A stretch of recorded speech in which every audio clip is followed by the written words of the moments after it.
Hello, BookTube. Just a quick video to announce a new reading project, doing The Witches by Roald Dahl. As always, sorry about the camera showing everything in mirror image. But this is part. If you've been watching this channel lately, you know I've been rereading the classic Roald Dahl books to keep pace with my wife's reading. So I've done Charlie and the Chocolate Factory, Charlie and the Great Glass Elevator, and the BFG, all as rereads, all because my wife had been reading them for the first time, and I thought it would be fun to reread them. So after my wife had finished the Charlie books, Charlie and the Chocolate Factory and Charlie and the Great Glass Elevator, she asked me which other Roald Dahl books I remembered or I recommended. And what I remembered from childhood was the BFG and the Witches. We were ordering these online because of the shutdown in Vietnam. And my wife was saying that the only version she could order online was the movie tie-in version. I've actually never seen the movie, but you can see here it's all in reverse image, but it says now a major motion picture, and it's got pictures of the actors from the movie. And when you're ordering online, you can't really see the inside of the book. But I said, I think it's all right. I think all it means is that the cover is going to have pictures of the movie, but the text of the book should be the same. Yeah, and sure enough, when we got it, the text of the book is just the classic text of the book. It's not like the novelization of the movie or anything. And again, pictures by Roald Dahl's favorite illustrator, Quentin Blake. This is another book. It looks like it was published in the 80s. When these were read to me as kids, I didn't appreciate that these were relatively new books at the time. Charlie and the Chocolate Factory, wrong book. Charlie and the Chocolate Factory was like from the 60s. So I just imagined these were all old books. But it looks like this was only a few years old when it was originally read to me. Back, I think, either third grade teacher or fourth grade teacher read it to us. I want to say maybe fourth grade teacher. But yeah, it'll be interesting to see how this holds up on reread. It will also be interesting to see how much I remember and how much I don't remember, because what I've been discovering, certainly with these books, is I did not remember a lot. It's funny the way the memory works like that. You don't really realize how much you don't remember until you come back and revisit it. You're like, oh yeah, I remember the BFG. It's something about a girl and a giant. There's something about strange soda that makes you have wonderful farts. And I had completely forgotten all the other aspects of the BFG. The whole plot about the dreams and the 9 bad giants and all that stuff.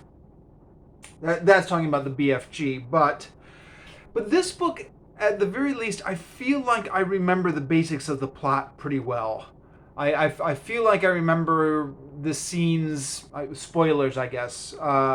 The witches' convention, the head witch who looked really beautiful, but it turned out it was all just a mask and she was hideous underneath. The boys getting turned into mice. There was the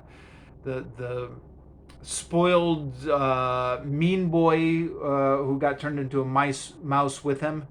Although actually the cover of the movie tie-in has 3 mice here. I don't remember 3 mice. I remember the 2 boys got turned into mice. Maybe I'm forgetting a 3rd mice. I guess I'll find out as I reread this. Or maybe it was just the movie. I don't know. I'll find out as I reread it. Like I said. And there are definitely things that stick in my memory, like Roald Dahl having that dark humor, which is pushing things as a kid's author, or at least it was pushing things back in his day. I think that the standards may have changed since then. But I remember the witches meeting, one of the witches getting dissolved, burned up by the head witch for asking a stupid question.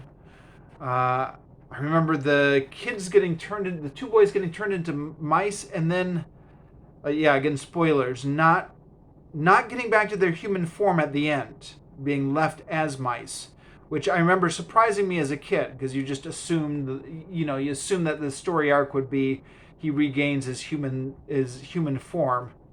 And then the spoiled mean kid, it's implied near the end that his parents drowned him in a bucket of water or something like that.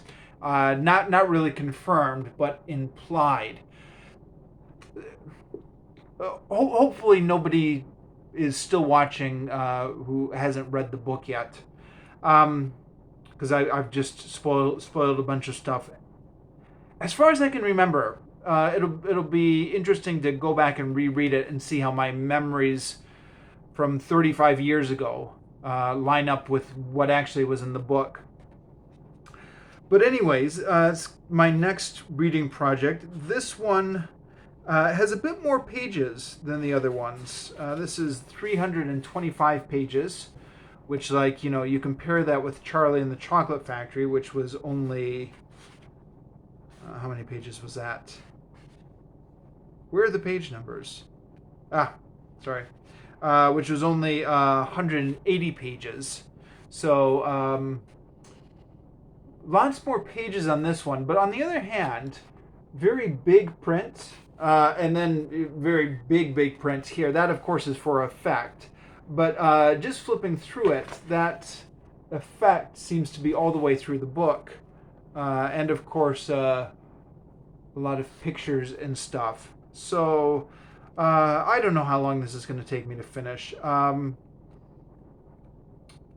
It's a busy week with marking, so could be a few days. I don't think it would be much more than a week with a book like this, even for me at my slow pace.